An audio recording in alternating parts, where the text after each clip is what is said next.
Made it finally. Righto, now you guys, I desperately hope that you guys got the announcement about the tutorial changes. Given that there was only one person at the 5 o'clock shoot last week, it may not affect too many of your lives. But, ooh, it's going to be a horrible feedback. Let's turn the sound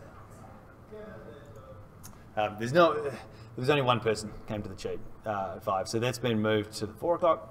There were 4 people today, so I'm going to use some pretty basic arithmetic. And there'll probably be about 40 people in the shoot, which is still the room across the way. Is there a clash, by the way, the one before the class with one of the other lectures? Is it constitutional, or is it just more convenient for you guys to go after this class? Cool, not to worry. All right, now, 5 things about judicial review. Do you remember what those 5 things were? 5 letters. J, J, S, G, R. JJ's great result. Jurisdiction, juristability, judicial, whether or not a judge can do anything with it, justiciability, I think it is. Standing, grounds, and remedies. And today, we're going to do the third one of those, which is standing. And in particular, we're going to be looking at largely the common law standing, because a lot of the common law rules were sort of folded into the statute.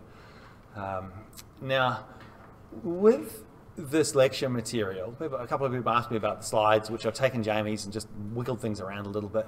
I put an outline in the same folder on LearnJCU under week 3, which essentially is just a Word document with all of these things copied and pasted. There's not a huge amount of material, but there's more than what you would have had in the basic original slides from this. So, let's transition that. Just really briefly, as part of our best practice in teaching and education and something we're supposed to go through, and supposed to also talk about what we did last week.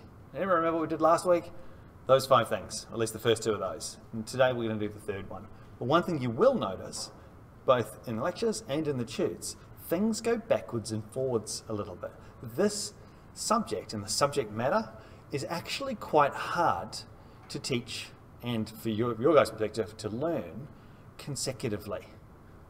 It is actually a little bit difficult, and that's why with judicial review, I said this point at the very start, once you've sort of got it, once you've reached over this hurdle, everything will start to be easy from that point. For most of you, you're probably not at that hurdle point, and this is just going to be confusing as. So I apologize for that, and I apologize for repeating myself from occasion, from time to time. But I'll talk briefly about the rationale as to why we bother having this standing requirement as that third aspect. And I actually used the term element last week as well. I shouldn't have used that. That's not it. They're not strictly speaking elements.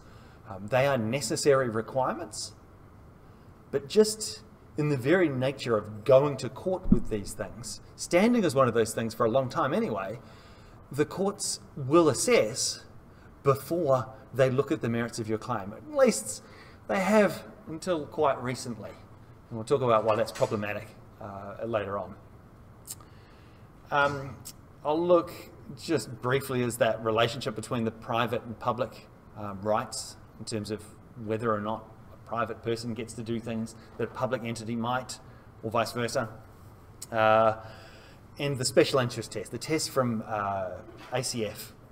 We'll look at that because that's a pretty important test in terms of how courts these days go about looking at both under the statutory framework as well as the common law system.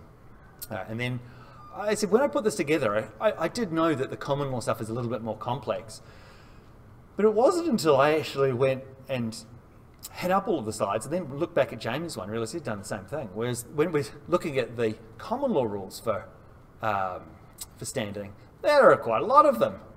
They're quite complicated, whereas the statutory ones, a lot easier for both the federal and the Queensland statutes. All right.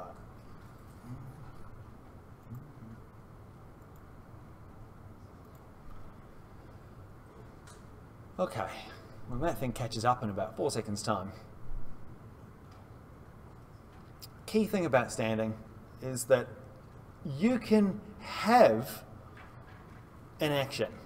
You can have jurisdiction, you can have justiciability, the matter something can be seen of, and you can have some grounds, and you can have potentially some remedies.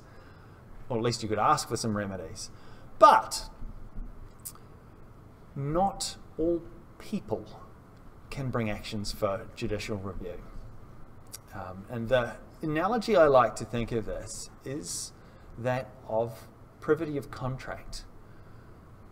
And I remember harking back to your first years talking, would have been the lovely Rachel Bradshaw would have explained to you guys the doctrine of the privity of contracts. Anyone remember that sort of basically? Kayla, anyone want to hazard a quick definition? What's privity of contract? Privity of contract is when parties to the contract, if you're not a party to the contract, you can't really be making... You can't be sued or can't sued, or you can't sue, and you can't be sued on that instrument, on that contract. And standing, I guess, in the public law sphere is kind of similar to that. It's that idea that, look, if this thing doesn't concern you, bugger off. The courts don't want to know. Lord Denning famously described this as judicial review, or public law in a broader sense, is not something that cranks and busybodies can stick their beaks into other people's business and really clog up the mechanics of government.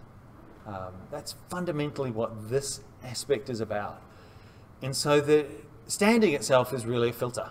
It's just a filter on that. The courts take and look at who these things concern. Because in order to bring an action, you have to have, and this is one of quite a bit of Latin actually in this particular lesson, locus standi, a place to stand. You have to have standing in order to bring an action. It also stops, and that last thing there is, while it's a little bit targeted at citizens, it's also quite a lot targeted at lawyers. One of the both really nice things about this subject and the subject matter you guys get from this, and when you go on to be professional, legal professionals, is the power aspect to it. All of a sudden, when people make decisions, your minds should be thinking, how can we get around this? How can we solve this? How can we do this? How can we make government agents do what we want them to do? And so one of the problematic things about that is that lawyers can get involved a lot. And, you know, there's some public policy arguments that lawyers shouldn't be more powerful than the average citizen.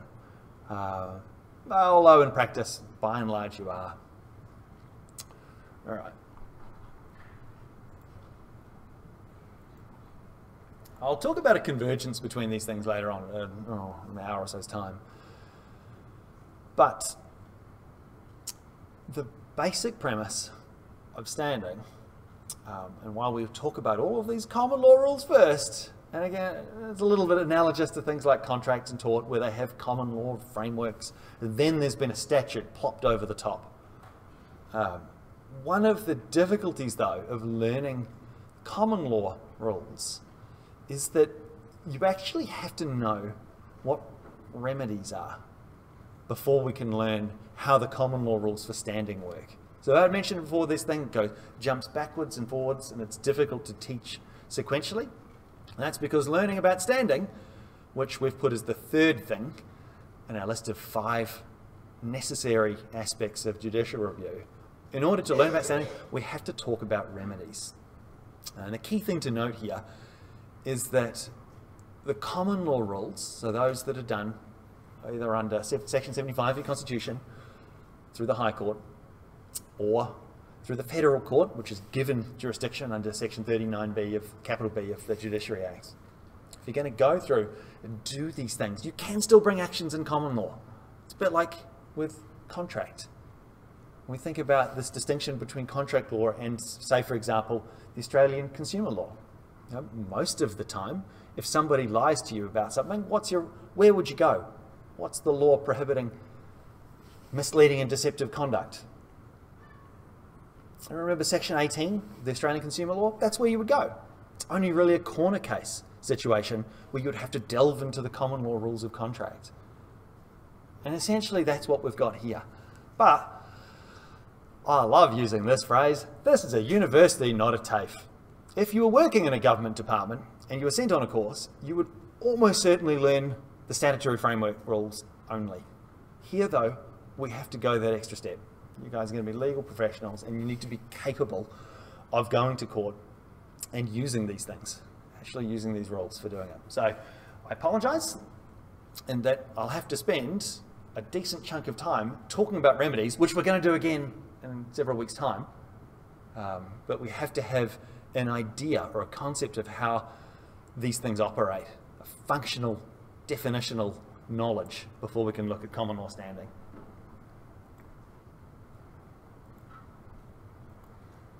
All right, so I'm going to start with the three great writs, the three great controls that the courts have over the executive.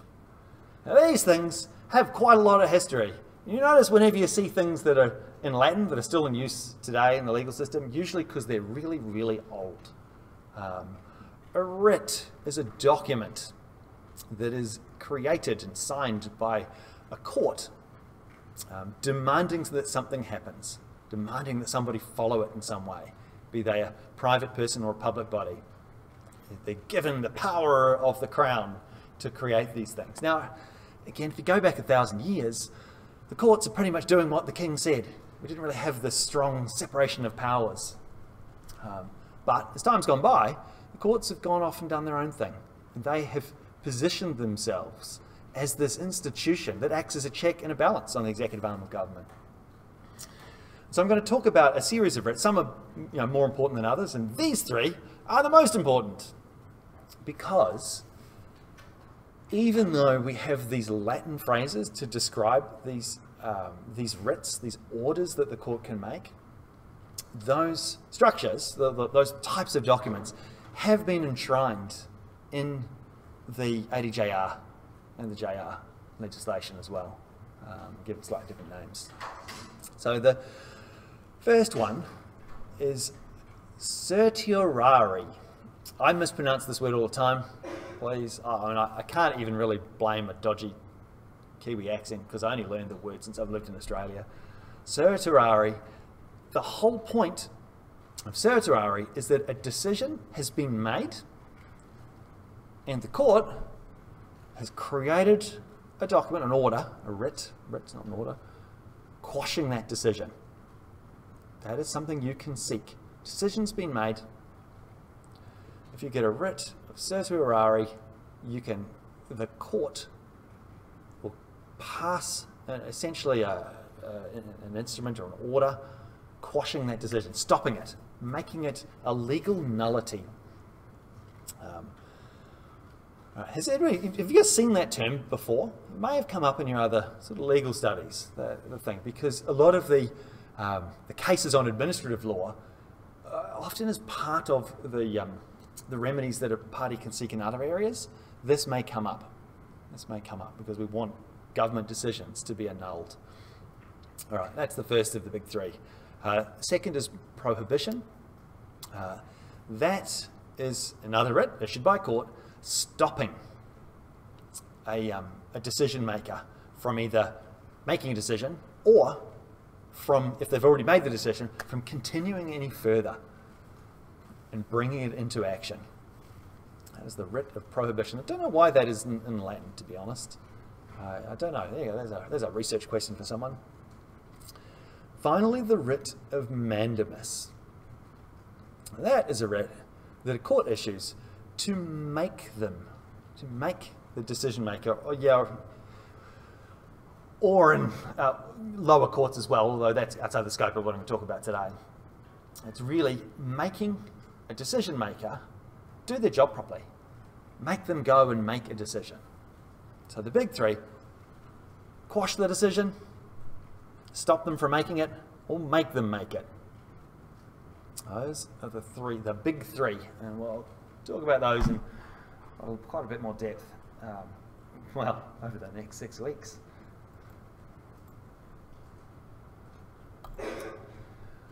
Now, there's a couple of remedies that should look very familiar to you guys. Who did equity last semester? What is a remedy that you can seek from a party if you wish to prevent them from publishing potentially defamatory information? An injunction. And that comes under, again, this inherent jurisdiction of the court, and it's with its equity hat on, to stop parties from doing things. Or in terms of mandatory injunctions, you can actually make them perform particular acts. What happens if they don't do it? Did Tina talk about that? What happens if an injunction's passed, it's been granted, and the other side just issues the two-fingered salute and says, piss off? What happens? They're in contempt. They get thrown into jail. I had the joy of meeting my partner's sister's father-in-law, a guy called Doug Harper, a few weeks ago. Do you remember a case in company law Louise might talk about called Ascot Investments? It's Ascot Investments and Harper. He was the guy. He was the guy who was very proud of the fact when the family law legislation came in, the court passed an order and said, oi, you've got to transfer this company over to the court. I think it was actually to his ex-wife. You've got to transfer this over. And he said, no, gave the two-fingered salute and went to jail multiple times. And the High Court, said that, look, what he's done, he is in contempt. They put him to jail for the maximum length of time. And then after the maximum length of time, which I think is 3 months. I think it's 3 months, I'm not sure. It's New Zealand, I'm actually not sure what it is in Queensland. But he went to jail for a while. Almost a year in total. That's what happens. Court's going to do that if you're naughty. Another one that you guys might, here's a question. Did you talk about declarations in Tina's class? I'm not sure whether you go into much depth. Declaration. Oddly, it's in its court's equitable jurisdiction, but it's in that jurisdiction because it is a determination of rights. Usually when you bring a matter at common law, all right, you're asking the court to resolve two parties that are disagreeing about what their rights are. All right, that is fundamentally what the common law is about. If you're trying to do this in advance, strictly speaking, that's not a common law action. That's why they have to be wearing the equity hat. But essentially, it's a statement by the court declaring what the rights at that point in time of the parties are. So, preemptively going to court. And that is a form of remedy that a person doing judicial review can seek. Hey, what are my rights as a person claiming refugee status? Get asked the court to make a declaration at that point.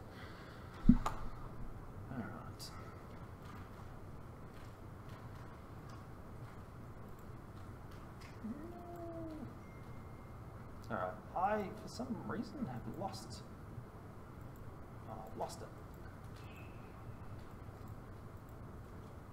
Oh, no, I skipped one. All right, so these are slightly out of order. There's a couple of other writs. I just want to mention these briefly. I haven't written your exam yet. All right, and the test is very much Jamie's written that. And I will write your exam, and the style of the exam almost certainly will have a smaller, easier judicial review question. Long, still long. You guys are still law students. You are expected to do that. It'll have a much, much smaller merits review question. But the style of exams that I said are very similar to what, if anybody did tax or last semester, where you get given a series of short answer questions. Chris does this as well. Chris Davies will, where you'll get a series of things. Look, the long questions you can prepare in advance. There will be a big question about judicial review in your final exam. It'll be worth like 30% of your whole year's mark or something like that, plus or minus 5 or 10 either way. And a baby version of that for merits review. But one thing we do like to do is to have a series of short answer questions to really demonstrate your groundwork knowledge of an area. So something like the writ of habeas corpus. It's not something that we'll put in a big question, because you can't. Why? Because it's actually really simple. Anyone heard of the writ of habeas corpus? Does it sound vaguely familiar? You know where this came from? The Magna Carta. And it is still a fundamental principle in our legal system. It's a writ, prerogative writ, meaning that it's in the inherent power of the court demanding a person, the corpus, the body, be brought before the court.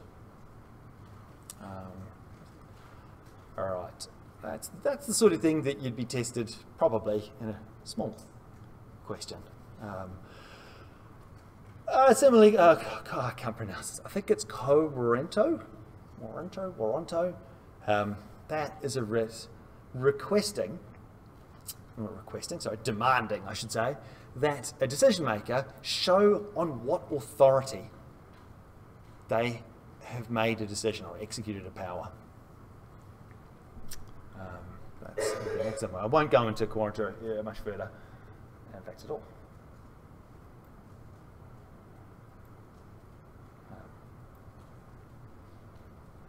All right. Past. So the first of these is not prohibition. Not prohibition. Oh, these are all out of order. Why are these out of order? Okay, maybe by accident I put this first. We'll start with prohibition. All right. So this is something where conceptually you might be able to relate to, even at this early stage of just learning about administrative law. These things are old, been around a long time, and it's all about people, usually with a lot of money, enough to pay quite expensive lawyers, to go and make the executive arm of government do what they're supposed to do. All right. Now, as part of this gatekeeper function of the courts, these rules and principles of standing have been developed. And so the rules in terms of what you need it to be, what your relationship to the particular dispute or matter or decision is, for certiorari and prohibition are wider than mandamus. I'll just say that again. The common law standing, the test in terms of the persons, classes of persons that can bring an action for prohibition and certiorari is wider than mandamus. And the reason for that is fundamentally mandamus is about making the government do something, usually to your benefit, whereas the other two are about stopping things, slowing things down. It's not making people go and do things, it's just preventing them in some way. And so what the courts have said is that, look, stopping the government from acting outside their power, that's something we might actually give wide scope for people to bring an action, whereas making them do things maybe a little bit narrower. So when we're looking at what it is that this particular decision maker has done wrong, if there is just this fundamental error in how they've gone about doing something, if fundamentally, for example, the decision maker has gone to make a decision, but they've used the wrong piece of legislation. The decision is quoting like an old act, or they're using the power in something which just on the face of it is patently wrong, then there's no requirements for standing. Any old person can put their hand up and say, "Oi, you've made this decision, but on the face of the law, you've chosen the wrong law." If there's something which we call that a patent defect, in that situation, the standing requirements are so wide that reasons why courts are happy to accept that is the person bringing the action is essentially acting or forming part of good governance. They're helping the government in that situation, putting a stop on decisions that are purported to be done under just the wrong rules. Now, if things are a little bit more complex than that, and let's face it, most of the time there is a little bit of argy-bargy, I don't know if that's an Australian English term, dispute, jostling between the parties. And 99.9% of the time when we go to court, things are in dispute. That's the whole reason we're in court. And we call these a latent defect, where things are going to be a little bit more complex, or going to require the court to look at them. An example for that is something like a potential breach of something like natural justice. That's going to require the court to look at it and examine things to determine whether there is a defect or not. Now, one of the reasons why this again jumps around a little bit is that if the person is not directly related to a particular decision, the courts look, they can let you stand and go to court, but they're going often to refuse your action unless you have a particularly strong case for prohibition of common law. And you might be asking yourself, well, hang on, let's slow down a second. But standing's one of those things that you do as a preliminary matter. So how do we go about resolving how strong our case is if we're doing this at a preliminary matter? And from a practical perspective, a preliminary hearing. That's really problematic. And these things can be problematic because you have to demonstrate or show a strong prima facie case. Now, they use the term aggrieved. Aggrieved. When the person's not aggrieved, they're going to have a hard time succeeding. With certiorari, the old rule was they used this term aggrieved, which is also used in the statute, which we'll come to later. And these tests have changed a bit. They've changed from the 80s onwards, from ACF onwards. The courts have examined these things and re-examined them and changed them and moved them around. Generally, they have made the tests for standing wider as time's gone by. So I said originally they required a person to be aggrieved, but in more recent times, to get certiorari at common law, it's not strictly speaking a requirement. But again, we look at whether or not there is some form of latent defect. Now, I love this phrase. This is a university, not a TAFE.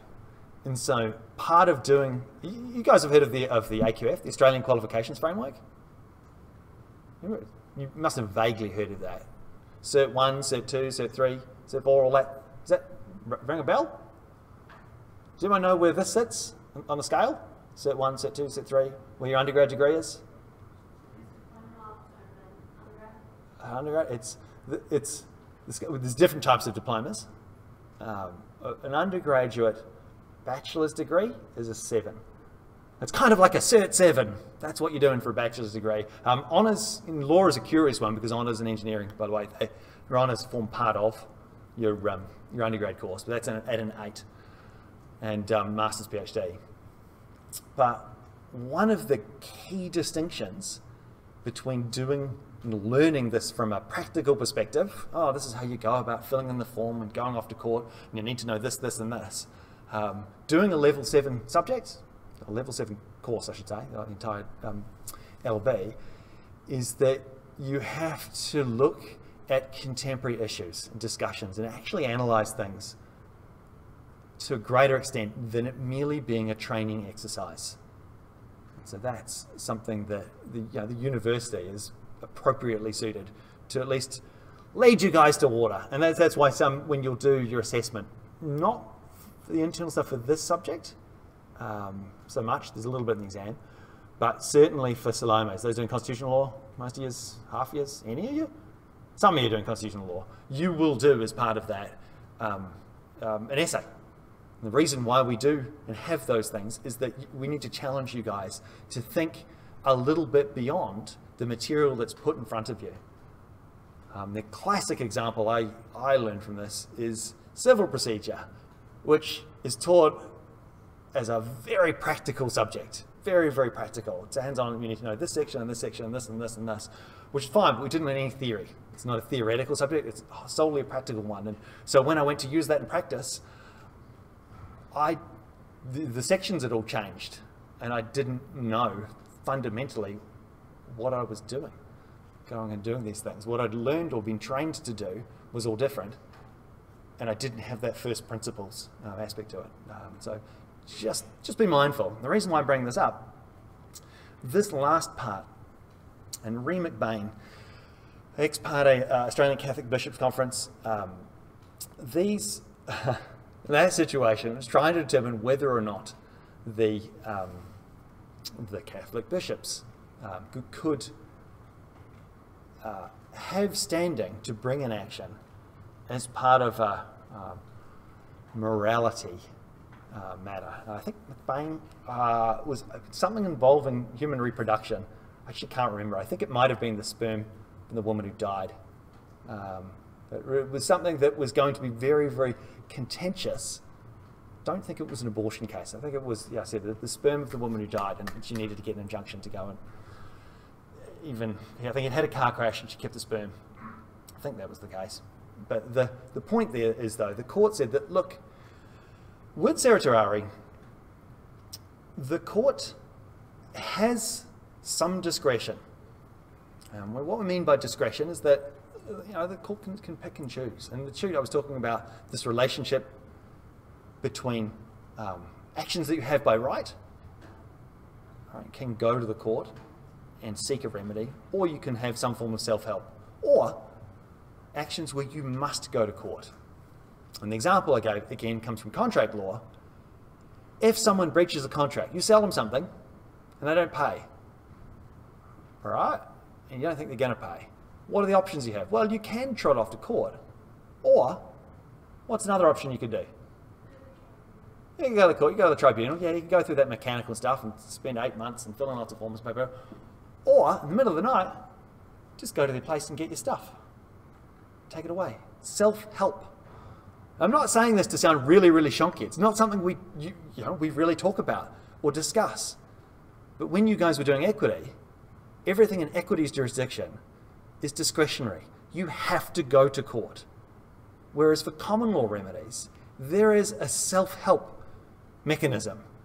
If somebody, duress at common law, somebody threatens to break your kneecaps to get you to form a contract, and you sell them some goods, go there in the middle of the night, take the goods back, dump the money and walk away. Presumably with a big bunch of heavies coming with you, because situations with duress often involve that. Now, this idea of the court having discretion. Remember, these things are all about the twisting of arms. Courts, as I said, they have discretion where a person's not aggrieved. Remember back in the olden days of certiorari, you had to be aggrieved. You had to have something very tangible that was either going to happen or had happened as a result of this particular government decision, in order for it to go and get it quashed. All right. Now, again, where you've got a latent error, something that has to be determined in the court, and you're not aggrieved, the court definitely has discretion. The court definitely has discretion where there's an error that we need to look at in the court, and you're not directly affected by the particular result. If both of those things are true, the court definitely has discretion to just say, no, you don't have standing. But again, with these things happening in common law, it's a little bit tricky. The reason for that, these things don't come up very much in the common law. And so there's a lot of judicial argument and academic commentary, the sort of thing academics care about. If it's just one or the other. If you're a stranger, but it's a patent defect that you're wanting certiorari, or it's a latent defect and you're aggrieved. So that's going to be clear as mud. Have a read of that sentence a few times, because it's probably one of those things that you can, think about at 3 a.m. when you guys are studying for your exam. No, don't. It's a theoretical question. But it is the type of thing that we as academics care about, and senior judges, when they want to come and do speeches about things, they care about things like that too. law students just trying to learn this stuff so they can pass their exam to get the best grade they possibly can. Yeah, the theoretical stuff may not seem quite so important now, and to be honest, I don't blame you guys. But that's something that's left up to debate. All right, I'll do one more and then I'll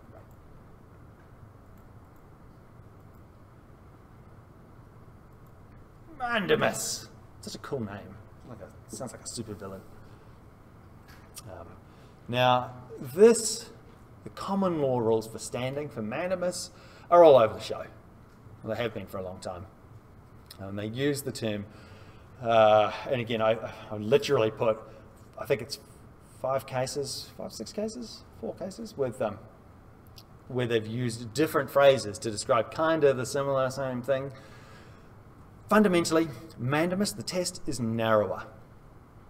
There is a smaller class of persons that can ask the government to do something than ask the government to stop doing something or to just quash their decisions. Mandamus is narrower. And if we go back to the 70s, you see this distinction that happens in the late 70s, early 80s. And 2 things happened. One, the ADJR came into being, and the other one is the ACF case, which we'll talk about after the break. But the key thing to note in that it's still the law in Australia, probably, for seeking mandamus at common law, is this sufficient interest. Person has to have sufficient interest in a particular matter. And this was sadly muddied by ACF with a slightly different test. Now,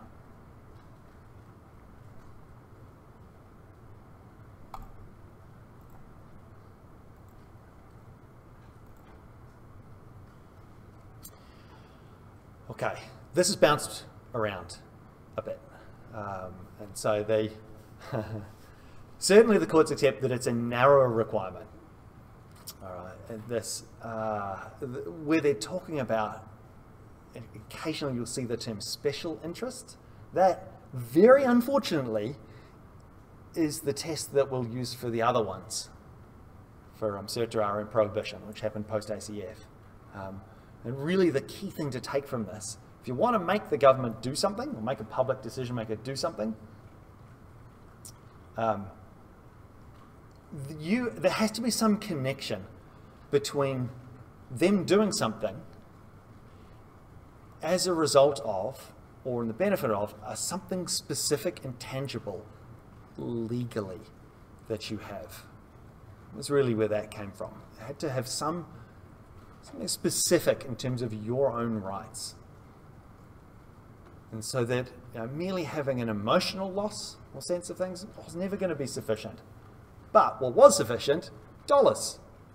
Dollars are always sufficient in all 3 of these areas. Prohibition, certiorari, mandamus. When we're looking at standing, if the government decision is going to affect your pocket, you're always going to have standing under all 3 of those tests. All right. Now, this clearly mandamus is broader than just dollars. It's some other legal right that you could have infringed. For example, certain stat duties under the fundamental stat duty principles of sexual discrimination, racial discrimination. I think there's a gender discrimination as well, but that might only apply in employment context. But if, for example, you might not gain some form of dollars if there's a breach, right? But it could still be your rights that are infringed in those situations.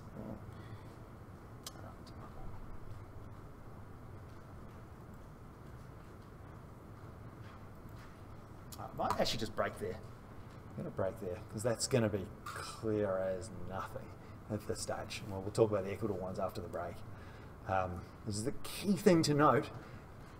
This stuff's a little bit academic, and it's the common law rules, so that 99.9% of the time in practice, these things probably won't come up. But as you'll see, there's a lot of overlap between them. And knowing how and where these things have developed to get us to where we are in the statute can be particularly helpful for you guys, hopefully. Or possibly you'll never work in this area at all, in which case this is just something you need to tick the box for to get your LLB. All right, should we have 10 minutes? We have 10 minutes.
I'm going to try and talk a bit louder, because I'm not loud enough. Don't know whether it's going to kill my voice, but it should be fine. And again, I have recorded all of these, all the streams, so you can always just download it again if you want to listen to me. But to be honest, let's face it, it's much more pleasant to listen to the dulcet tones of Jamie Fellows talk in a much more charming and charismatic style. Or do both. There's always that. Alright, I think we're largely all back, so I'll quickly talk about these. Now, I mentioned before, you have the big three. Certiorari, Prohibition, and Mandamus. Those are the big three, those writs that you need to know for admin law. They are just bread and butter stuff. But quite a lot of the time, when people are trying to go to the Superior Courts, and often, again, the High Court, and are trying to seek some form of remedy, they also can apply under the court's equitable jurisdiction. Now, I'd mentioned before about declarations. A declaration is a court in its equitable jurisdiction, and the reason why it's in equity is because in theory it's a future thing. You're declaring the rights of the parties, but strictly speaking, they haven't brought an action, which means it can't be a common law principle or set of rules. It's a bit like assigning future property. Can you assign future property in common law? No, you can't. Can you do it under the statute? Well, yes, but only because there's a statute there.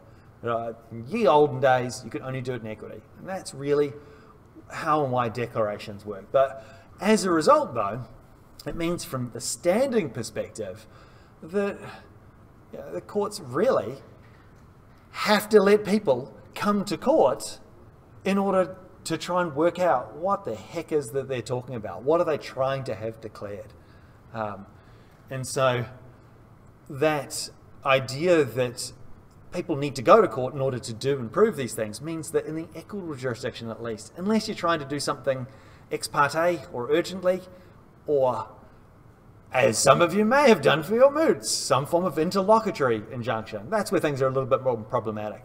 But really from a standing perspective, if parties want to go to court to see what their rights are going to be, or are, in the equitable jurisdiction, courts have got a really wide range or power to do that, and they try not to really fetter the standing of parties and go and do that. And look, hey, if somebody rocks up to court to ask the court what their rights are, and the courts can turn around and say, you have no rights at all, because, for example, you can't seek a writ for this or a writ for that, or you're not going to win, or you're not going to be able to enforce your rights of common law as a result of X, Y, and Z.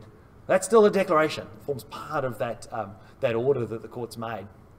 I said anybody can apply for that. You've got to pay the filing fee, though.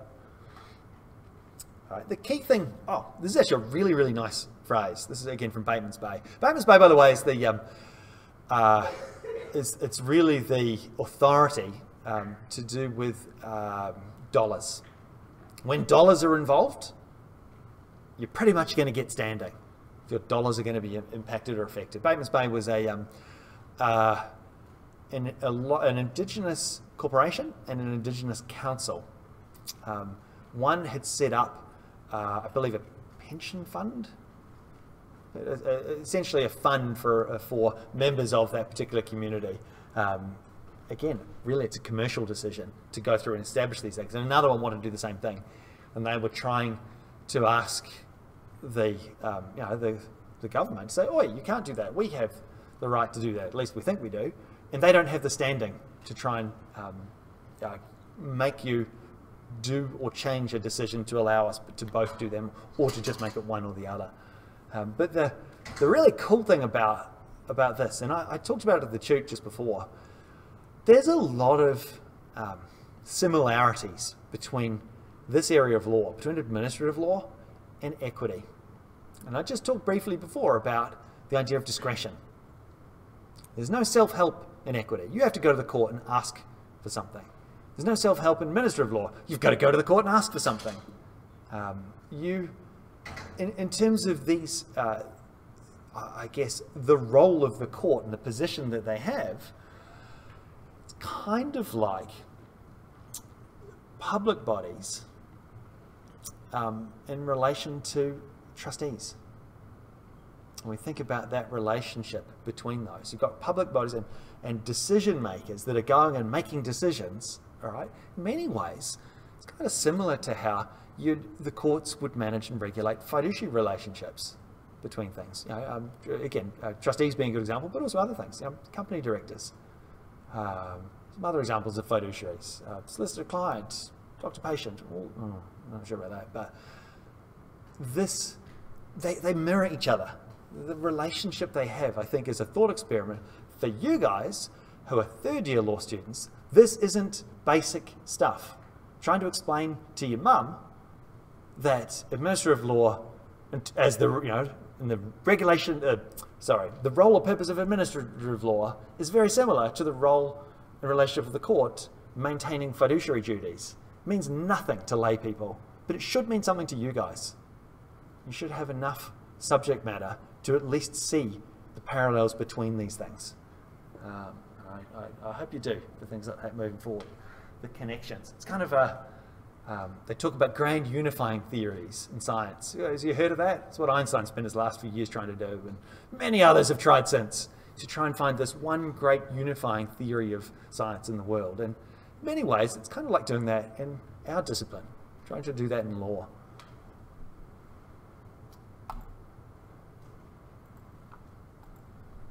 Right, the Attorney General.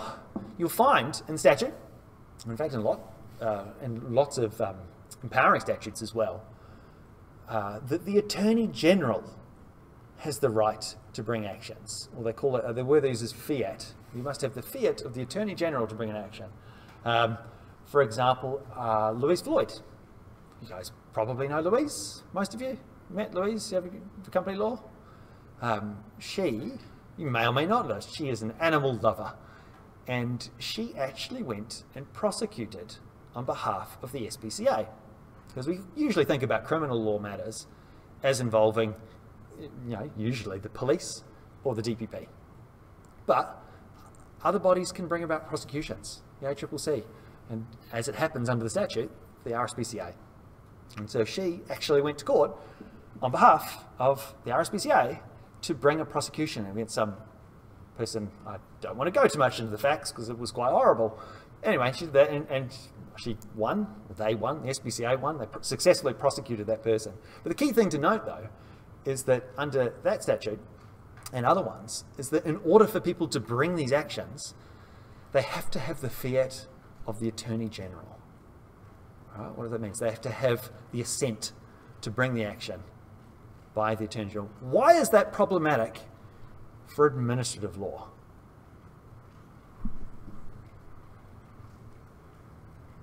Why is that a problem for administrative law in particular? Anyone have an idea? Well, who's the Attorney General? Well, not actually who their name is, I have no idea.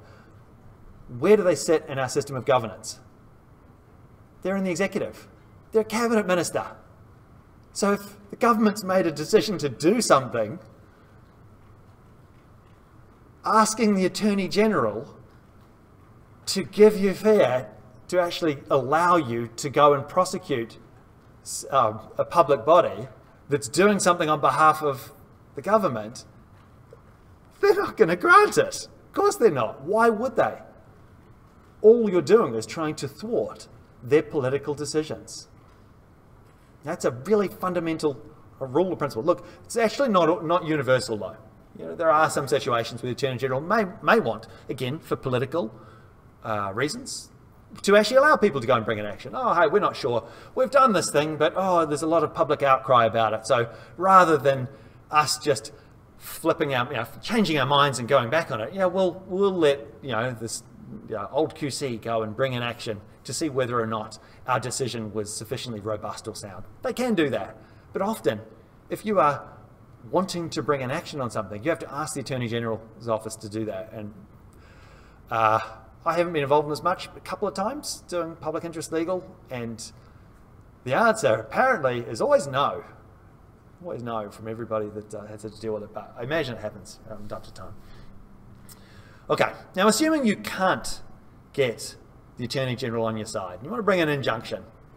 Again, this is a common law, like the equity hat, but we'll refer to it broadly as a common law action as opposed to statutory.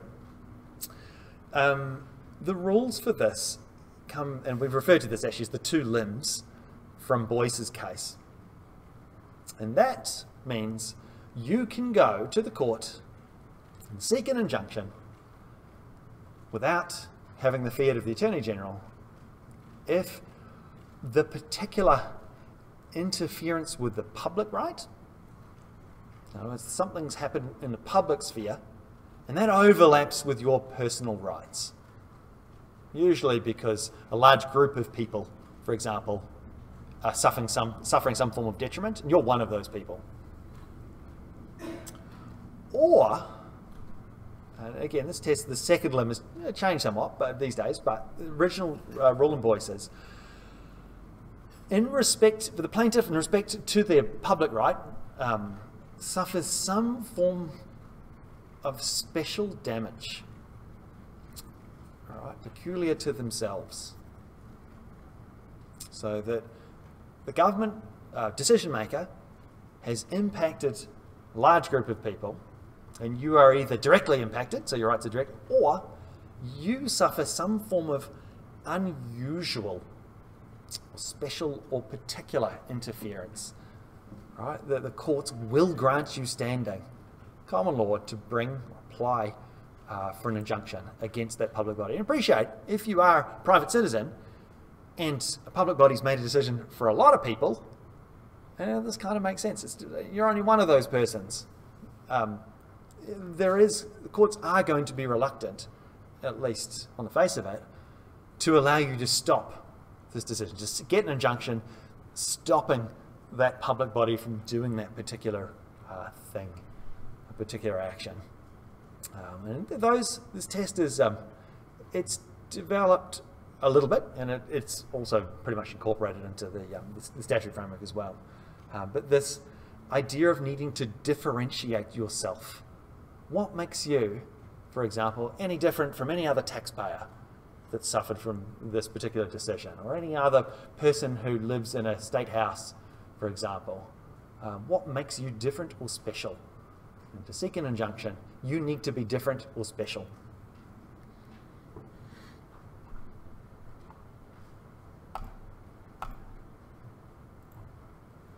All right. Who wants a wall of text? The ACF case.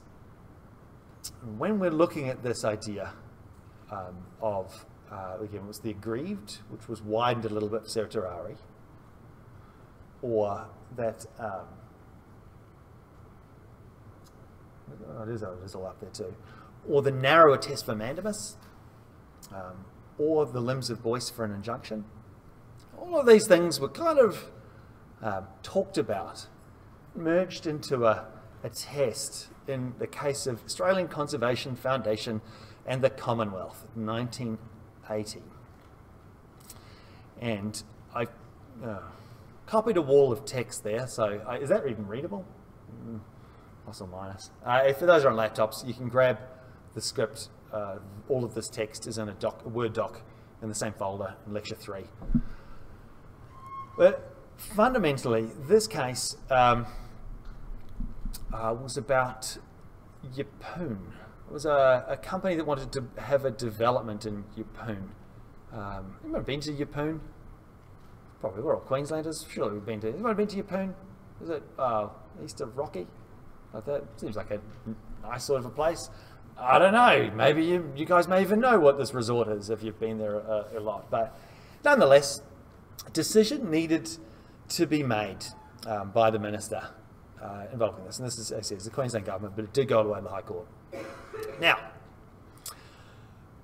government has made a decision. Oh, hey, we want to let these guys do some development. Who was the Premier of Queensland at the time? Probably before all of your times. It was a guy called Joe Bjerke-Peterson. And Joe Bjerke-Peterson was very much that you measure the success of me as Premier by the number of cranes on the skyline. Like that. So they were just going to go, yep, you want to do some development? Go to it. And the ACF, the Australian Conservation Foundation. Now, most of you guys, I don't think there's anybody here in this room who's older than me, most of you guys have learned at school about the environment. The environment means something to you. That term means something. You learned about it, you probably studied it in primary school, and there's almost an aspect of reverence that you guys have towards the environment and environmental movements. All right. This was not a case for all of my lifetime. If you went back to 1980, it was actually the Barwick Court. Gibbs may have just switched over to be the Chief Justice at that time. But you have, how would I describe this? An old school High Court. All right, old school High Court and a very, very old school Premier of Queensland. They were going to have none of this pot-smoking hippie rubbish about the environment. And I made this point before about administrative law and equity being a little bit similar in terms of how they map out, how they follow. One of the really interesting things you may note in these cases is that they very much go with the times. You'll see cases, again, go back to 1980, the environment's not a thing. The ACF appeared 10 years later, I think it was 89, and redid it, and they did get up, at least on this issue of standing. But back when Chief Justice Gibbs was on the court, they were going to have none of this. So they did the application, went to the High Court, and they looked at this issue of standing. Is this bunch of pot-smoking hippies, do they have some form of sufficient right to bring this action?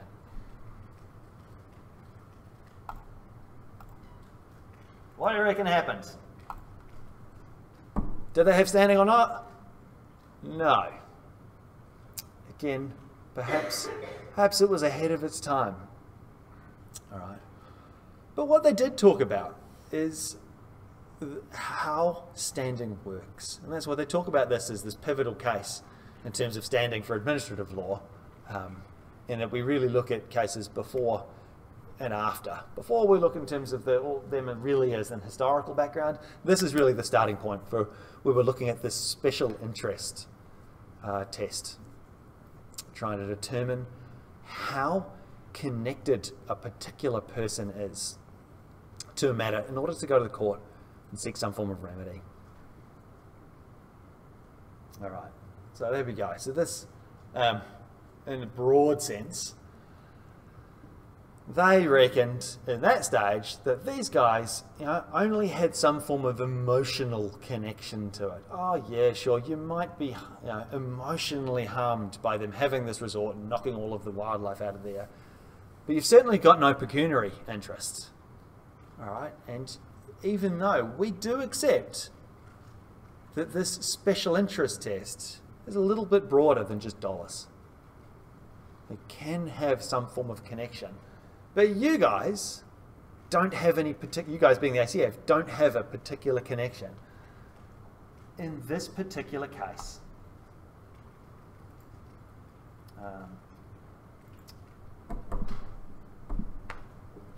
it was Justice Gibbs. It must have been I think Barwick might have retired in 81. So Gibbs became Chief Justice thereafter. So it was just Justice Gibbs back then. There you go. An ordinary member of the public who has no interest other than that which any member of the public has in upholding the law, has no standing to sue to prevent the violation of a public right or to enforce the performance of a public duty.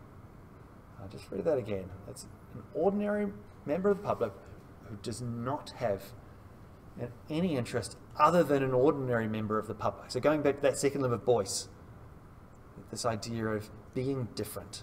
What makes it me different from other members of the public? Now, and again, Gibbs, he was a bit of a letter of the law sort of guy, Queenslander. Probably drank 4 eggs, possibly by sitting on the bench. I don't know, I wasn't there.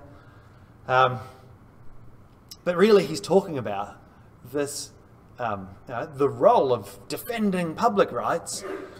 That's the role of the Attorney General. That's the person who really should be defending public rights.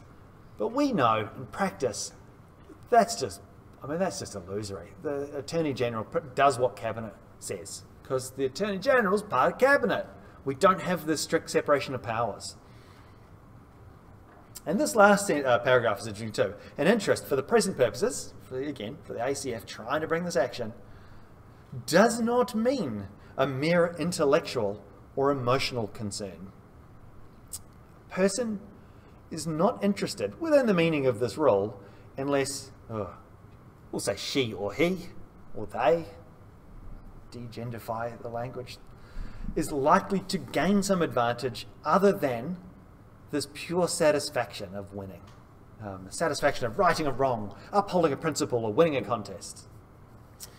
If his, her, or its action succeeds, or to suffer some disadvantage, again, other than a sense of grievance, oh no, we lost, or having to pay costs. You can't argue that, oh no, if we go to court and we have to pay costs, we have suffered some form of detriment, or we had to pay the filing fee. No, that's just dumb. So that's really what Gibbs is trying to get at there. You can bring an action, but you have to have some form of connection. You have to feel some form of loss, more than just an emotional sense. There's something stronger than that.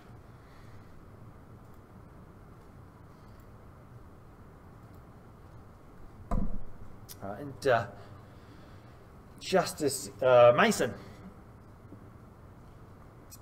says a mere belief or concern, however genuine or reasonably held, does not in itself give you locus standi. All right, a mere belief or concern does not grant locus standi. Justice Stephen took that, ye old judicial letter of the law way of describing something where they're saying, no, if you want to change the law, go ask Parliament to do it. And to be honest, asking Parliament to do it is the smarter option because they have resources. They can go. If you want to relax the tests for standing, for bringing actions, bringing injunctions or common law actions, go to Parliament, get them to map this thing out, craft it carefully. Lionel Murphy dissented. He reckoned they should have had standard. He reckoned there was that connection between it. I haven't put his words in there because they're a little bit vague, but it's a good example. Hey, look, this has gone to the High Court, and they haven't managed to. They don't have a unanimous decision on this. Nonetheless, that was the test as enunciated in ACF. Oops.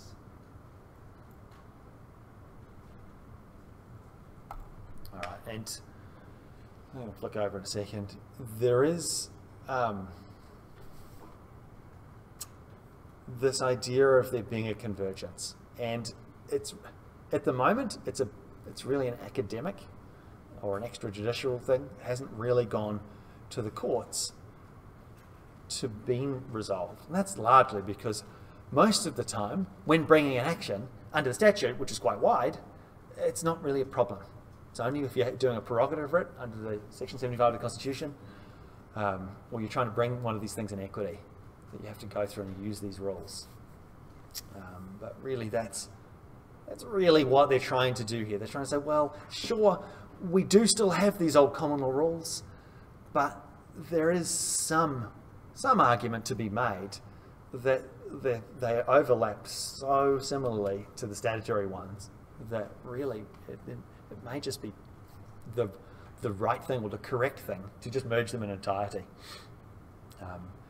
And we can think about that. That would actually, impact or change the law, particularly in the relation between certiorari and prohibition, which are quite wide, and mandamus, which is narrow. Going and asking the government to do something at common law, at the moment, pretty narrow test for standing. Whereas under the statutory framework, all three of those things is the same. It's a person aggrieved. We'll get to that. All right.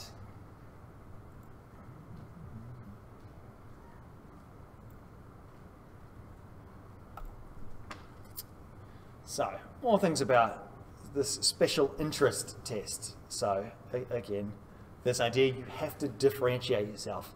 Special interest test still says you got to be different from everybody else in some way. And that can be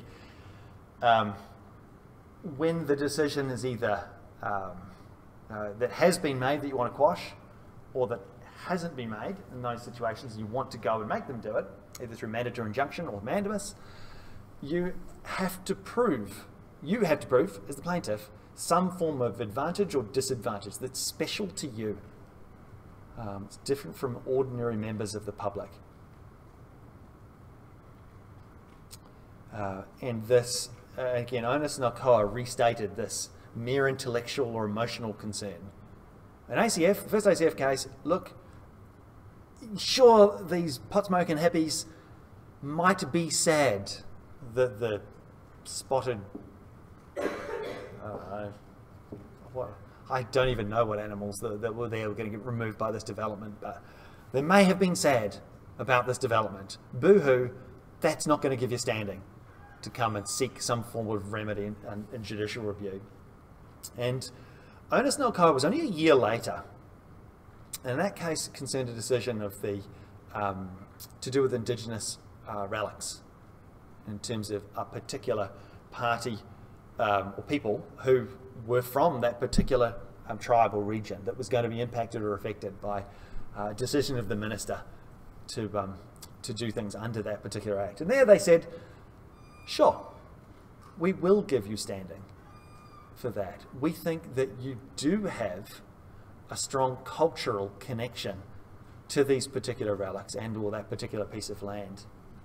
And that is more than a mere intellectual concern. Can you see the trend here of these things? The court looking at this and saying, oh, well, we really want to be the good guys here. This isn't a bunch of pot-smoking hippies. These are a concerned group of Indigenous people who are already hideously disadvantaged in this land.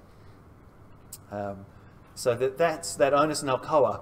Court looked at this test and they essentially stated it again in the same way, but they came to a different result in that case, or rather they thought factually, in this situation, this connection is real and genuine enough to have standing to sue. But in Coe and Corden, there was a group being Indigenous in the broad sense is not going to give you standing to bring an action for Indigenous land or heritage or artifacts for a particular tribe. So in that situation, where you've got a particular tribe or group or community that's impacted by a decision, you being an Indigenous person but not a member of that tribe is insufficient. That was a distinction that they made. What year was that? 83, not long afterwards. So just make note of that. That's the special look. And there's a bunch of other things, to do with special interest. The key thing to note is that when you're looking at the special interest, I can assure you this will be part of your assessment somewhere. Dollars.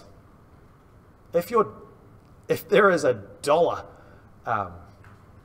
value that can be placed on you as an individual, you're going to get up and standing. That's really that key part there. All right. Habeas corpus. Just before I flick the slide, what do you reckon the requirements for standing are for habeas corpus? You reckon they're going to be really narrow or really wide? Chelsea, what do you reckon? Very, very, very wide. The widest they can possibly be. Why? Well, think about logically what habeas corpus is about. It is a writ that you ask a court to release somebody, or at least bring them before the court, in order to have their matter heard. What's the difficulty about if you're the person who's locked up? You can't even bring the matter yourself because you're locked up. Habeas corpus has an incredibly low bar to standing. Incredibly low. Anybody can really bring a matter to court to ask for writ of habeas corpus for a person who's been unlawfully detained. Oh, I can't hear Anastasia. Essentially, that's what it is. But more importantly, the government can't arbitrarily detain you other than by the mechanics of law, really in that broad sense. So that when we think about innocent until proven guilty in the criminal sphere, that's the mechanics of law. Hey, look, you've gone through the mechanical steps, you've been found guilty, and this is the particular punishment within this range, and you go off and you're incarcerated for that period of time. The whole purpose of the writ of habeas corpus is where the executive arm of the government have made a decision to detain you, be they the police or other persons, third parties, ASIO or similar bodies. All right, and that's, and again, that should be pretty logical for you guys. It's a fundamental part of our, the common law tradition. It's a fundamental part of our system of governance, and really, a liberal democratic society. And it goes back to the Magna Carta. All right, how much time we got? 10 minutes.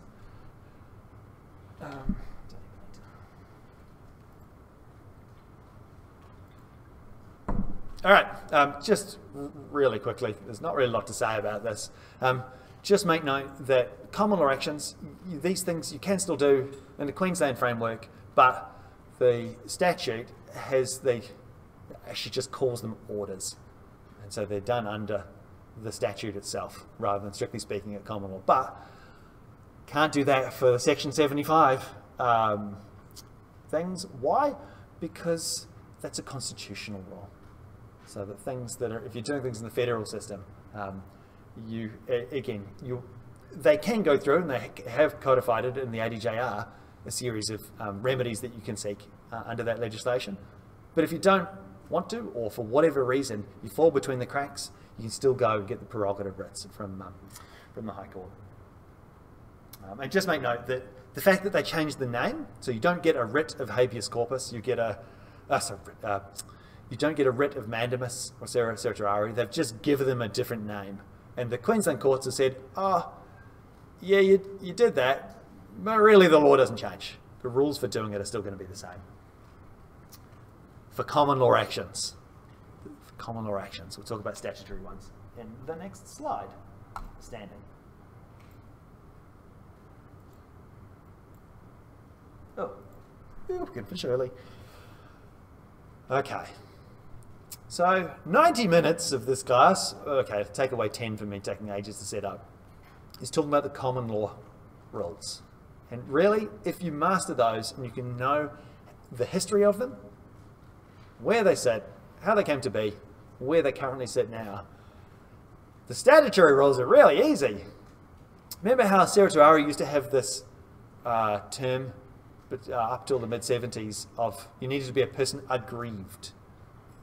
Person aggrieved by a decision, and it's got an extra little definition which is widened to say a person aggrieved is a person whose interests are adversely affected by decision or determination. And it's quite rare that you'll have both academic and judicial commentary come together and say what this means is that a statutory review is pretty lenient in terms of standing. Person aggrieved is pretty wide. So, for example, Ogle and Strickland was to do with clerics bringing an action. They were bringing an action, again, for a decision of the minister to allow certain books that contained blasphemous material. And the federal court said, yeah, okay, yeah, you can bring that action. That's fine. It's under the statute. Under the statute, deliberately, Parliament has put in place this term and these words to have wide meaning. So seeking remedies under the ADJR and the JRA, the equivalent sections are in the JRA as well with a very similar language.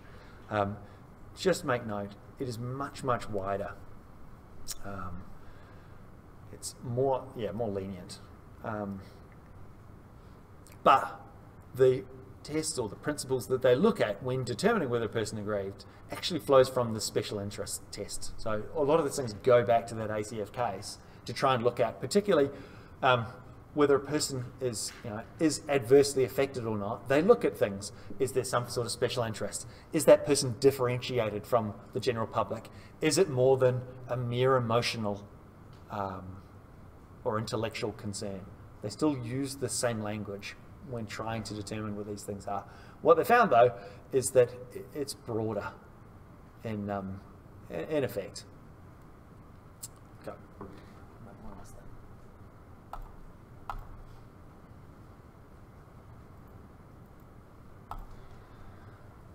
Okay, I got something wrong, or rather, I didn't explain something particularly well last week, and I think I mentioned it in the lecture that I shouldn't have used the word element.